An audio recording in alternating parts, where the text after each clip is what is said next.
সম্মানীয় কেমন মহন্ত দেবদেবতা আমাৰ বড়দুৰ্গা মন্দিৰ বিশ্ব শৰ্মা ডাঙৰীয়াৰ চৰকাৰ আমি ৰাখিব লাগিব আৰু হিমন্ত বিশ্ব শৰ্মাৰ চৰকাৰ ৰাখিবলৈ আমি সকলোৱে একগোট হৈ থাকিব লাগিব। আপোনালোকে আজি যদি কাৰোবাৰ অৰুণোদয় নাই কওকচোন, কাৰোবাৰ অৰুণোদয় নোপোৱা আছে চাগে? ইয়াত আছে কিছু, ৰেচন কাৰ্ড নোপোৱা কোনোবা আছে, অন্য বস্তু নোপোৱা কোনোবা আছে। আপোনালোকে নিশ্চিন্ত থাকক যে আমি আপোনালোকক প্ৰত্যেক ঘৰকে দিবৰ কাৰণে অৰুণোদয় আমাৰ হাতত জমা আছে। আমাৰ মুখ্যমন্ত্ৰী ডক্টৰ হিমন্ত বিশ্ব শৰ্মা ডাঙৰীয়া আহিব, আপোনালোক সকলোকে মাতিব।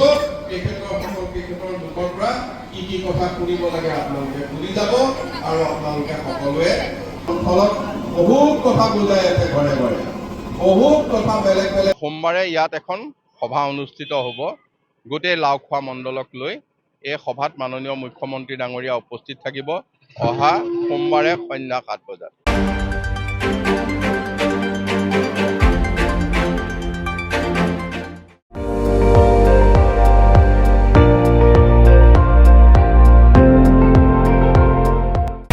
আপুনি চাই আছে ND24, সৰ্বশ্ৰেষ্ঠ নহয় সৰ্বোত্তমৰ দৌৰত।